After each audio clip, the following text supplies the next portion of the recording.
Bonjour balandinanga ya Chronique d'Inès TV. C'est un plaisir koye la bino une émission encore une fois pour nous sensibiliser bino, mais avec des informations qui sont tombées sur la table aujourd'hui matin.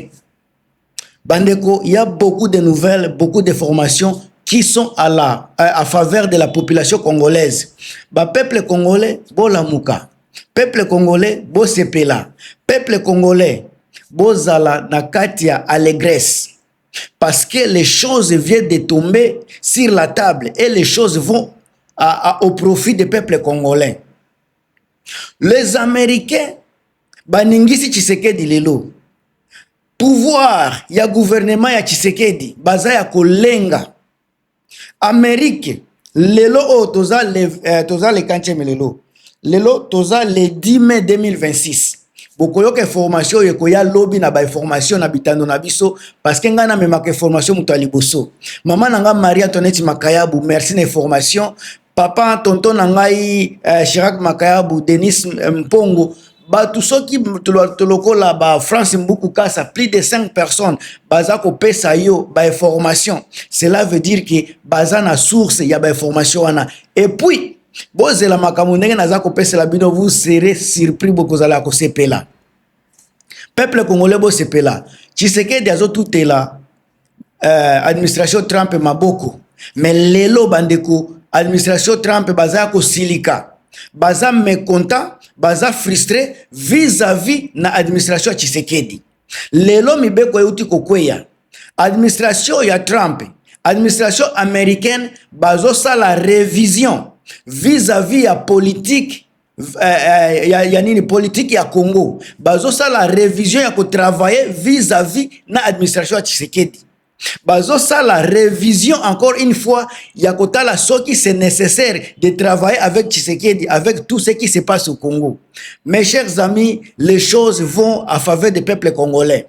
Ezana batu bazana sou ya bamesa baza ko plaider pour na peuple congolais. Beaucoup déjà baza ko plaider pour na peuple congolais. Mais bino na niveau ya réseaux sociaux, les gens sont en train de vous mentir parce que ces gens-là sont payés pour vous mentir. Ces gens-là sont payés pour vous donner les informations erronées. Batouana bazana pona kokosa bino pona ko désorienter bino, ko tia bino na ba confusion ya ba information. Mais ici na Chronique d'Inès TV, c'est une plateforme où ils ont memela bino ba information vraie, vérifiable. Encore une fois, ya ko éveiller morale na biso ba peuple congolais. Révision ya administration ya Donald Trump vis-à-vis l'administration ya Tshisekedi. Baza ko revoir. Révision za ko revoir. Façon na bango ya ko travailler na Tshisekedi. Baza ko tala ndenge nini bakoki ko travailler na Tshisekedi avec une bénédiction de la population congolaise. Soki ba travailler na Tshisekedi, est-ce que population congolaise baza ko se retrouver? Ba contrat boza komona. Et c'est le kinango. Mais est-ce que bako travailler ango avec Tshisekedi? Tangu bazongi, bakena ba rapport ya ODEP, bakena rapport ya ba chancellerie, bakena ba rapport ya ba ONG, bakena ba rapport ya ba institution belenyo soana, bakomi kotala ba faille ya Tshisekedi. Bazotala ba faille ya administration Tshisekedi. Tangu nazolo bela faille, makambo eza ebele. Biso tout na Congo ezala na communauté internationale toloba. Communauté internationale, take nationale, toza conscient na mauvaise gouvernance à Tshisekedi.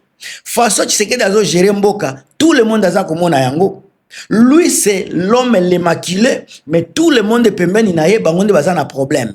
Ye musala na ye koluka babuke émissaire, au lieu ko changer situation, ye aza toujours ko se konini lukisa babuke émissaire. Mais aujourd'hui au moins aza ko sala vidéo, les choses commencent à changer.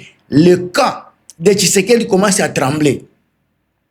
N'est-ce pas que na oti koyebi sabino, ça fait même 2 jours que ba banque ezo fungama na Congo, na Goma, na Bukavu, ba parti o nani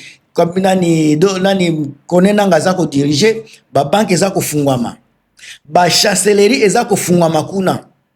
Ba chancellerie na ba banque eza ko fungama na parti o konena ngaza ko diriger. Ça ne vous dit pas beaucoup de choses. Et le belabino makambo ebele. Alors tozonga na makambo administration Trump vis-à-vis na réforme na ba révision baza ko sala na régime ya Tshisekedi. Donald Trump avec administration na ye bazolinga te bakota na mauvaise gouvernance ya Tshisekedi Tshilombo parce que ba organisation ebele ba ONG ebele baza ko bimisa ba corruption élevée ya régime ya Tshisekedi. Alors Donald Trump bazobanga bazala suye bazala pe côté na makambo ya pillage ya makambo ya corruption ya mboka Congo.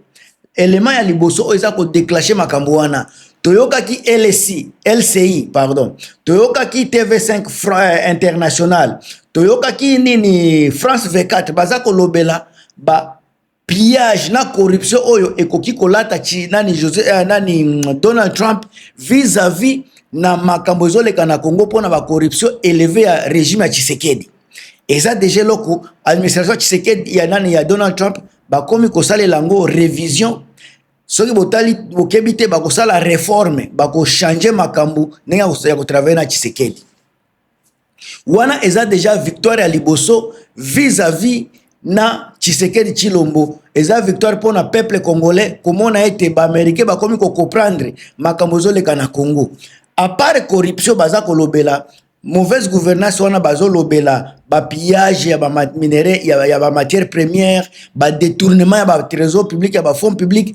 Tout ça, eza makambu ya lukutate, eza makambu ya montage te, eza ba réalité oyo ezoleka na Congo. Ba ONG, ba média ebele, ba chancellerie oyo eza na niveau ya Congo, ba sécurité banini, ba sécurité ya ba ambassade wana tang ba sécurité privée ba undercover tang baza kotambola baza kotala makambo ndenge za kotambola baza komema pe ba rapport na ba chancellerie wana pe eza komema ba rapport na ba autorité supérieure na bango yango tango zomona bazolobela ba détournement ba pillage systématique ya ba minerais mboka na biso. Alors nyonso wana eza ko jouer indirectement et puis négativement na régime ya Tshisekedi.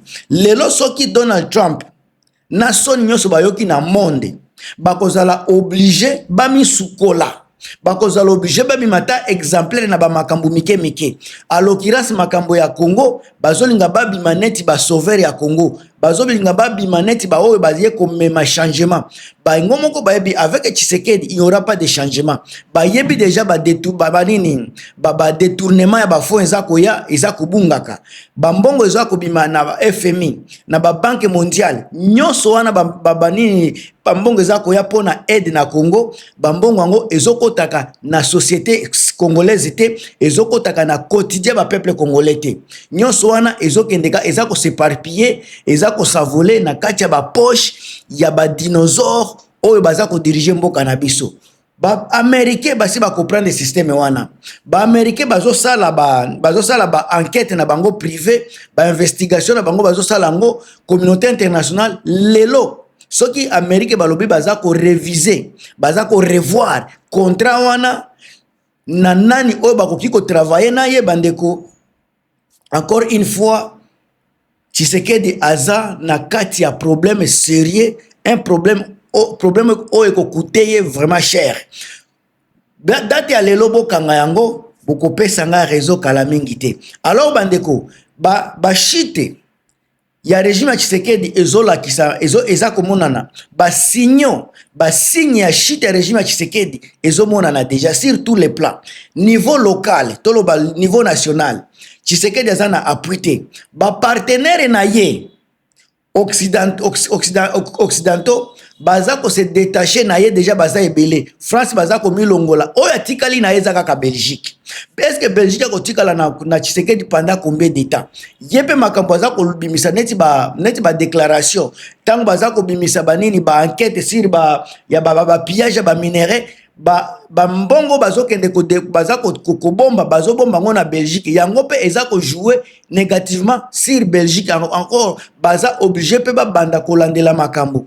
Une fois encore avantage à Belgique soki bazui kaka Tshisekedi ba bandi ko condamner ye ba ko geler ba bien nyonso na Belgique et ko koma ya ba Belge. Tshisekedi akozala lisusu pauvre akozonga suna pauvreté na ye ya ko vivre sous ba mbongo ya ba assistance sociale na ye. Alors lelo bandeko tolamuki ba américain ba bandi ko bimisa ba makambo ya bongo, ba bandi ko bimisa ba déclaration wana. Total sika ba déclaration e okene na suka, est-ce que e kokene na ndenge ya kolongola Tshisekedi na pouvoir? Toyebi ke wana kozala presque négatif, kozala presque impossible parce que soki ba ye e kozala neti baza ko s'ingérer na problème interne, na problème ya pays souverain. Alors ko punir Tshisekedi eza par exemple ba américain ndenge baza na ba ONG na niveau ya Nord Kivu ba soutenir ba projet ba révolutionnaire au baza na Nord Kivu pona ko pacifier, pona ko zongisa kimia na mboka na biso ya Congo. Alors na minute oyo soki ba français ba zongi côté par exemple ya banani ya ba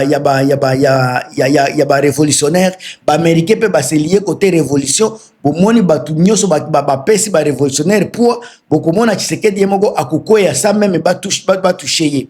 Alors lelo message na memeli bino eza message ya révision, il y a travail à américain avec Tshisekedi tellement que baza ko silika bazo se pela na comportement Tshisekedi te sur ba mauvaise gouvernance, ba pillage, ba discrimination ya ba peuple ba Nyamulenge, et puis ko linga ko se maintenir na pouvoir et lokoyo et risquer ko jouer fort sur lui.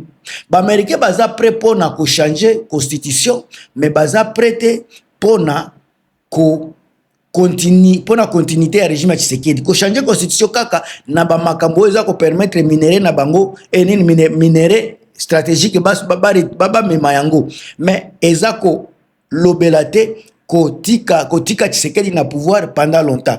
Révision on habite wana soki eye tokoyeba ndenge tokosolola tokoyoka makambo ndenge bakosala et puis tokoya kosala ba analyse, mais pour le moment ba Amérique baza déjà ko silika. Espérons que bakokende jusqu'au bout au nom ya peuple congolais, au baza kolela nzala, au bazangi électricité, au bazangi mai, bazangi ya kolia. En tout cas, espérons que peuple bako se retrouver minute oyo Tshisekedi akozala écarté pour de bon na makambo tali mboka. Ngam tunabino Gil Masibo continue toujours ko savourer ba vidéo, on est toujours là pour na komemela ba peuple congolais ba vérité. On se revoit dans l'émission Moussousou. À plus.